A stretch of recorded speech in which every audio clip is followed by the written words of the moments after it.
জুম্মার দিনে কিছু একটা শেয়ার করতে চাই। কেউ মুগ্ধ করে ফেলেছে, এক কথায় আমাকে মুগ্ধ করে ফেলেছে। আসসালামু আলাইকুম ওয়া রাহমাতুল্লাহি ওয়া বারাকাতুহু। আমি আজকে জুম্মার দিনে কিছু একটা শেয়ার করতে চাই, যেটা আমার কেউ মুগ্ধ করে ফেলেছে। এক কথায় আমাকে মুগ্ধ করে ফেলেছে। তাই আমি শোনাবো তোমরাকেও।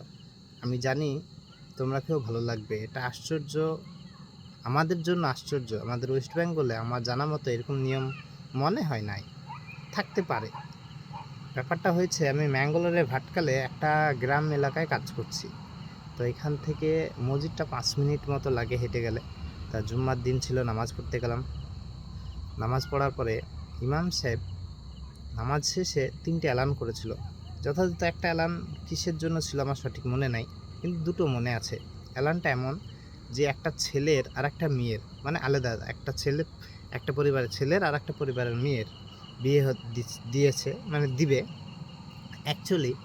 তো মসজিদে অ্যালান করে দিচ্ছে যে আমার ছেলের বা আমার মেয়ের অমুক তারিখে বিয়ে, তোমরা সবাই যেও।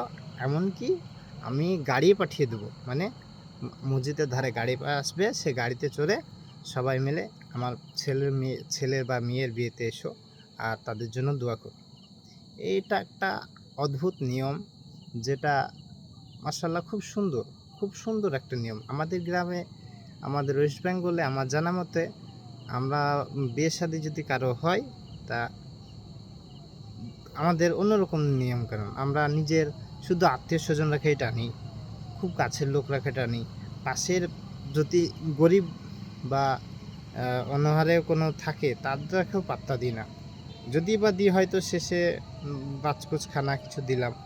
কিন্তু এই যে ভালোবাসা, এই যেভাবে মসজিদে অ্যালান করে দিচ্ছে যে গ্রামে শুক্রবারে অ্যালান করছে, শুক্রবারে সমস্ত লোক কম বেশি সবাই মসজিদে নামাজ পড়তে যায়। সেই অ্যালানে বলে দিচ্ছে যে তোমরা সবাই এসো আমার ছেলের বিয়েতে বা আমার মেয়ের বিয়েতে, আর ভোজ খাও, আর আমার ছেলে মেয়েদের জন্য হাত তুললে দোয়া করো, যাতে তারা সুখে সংসার করতে পারে।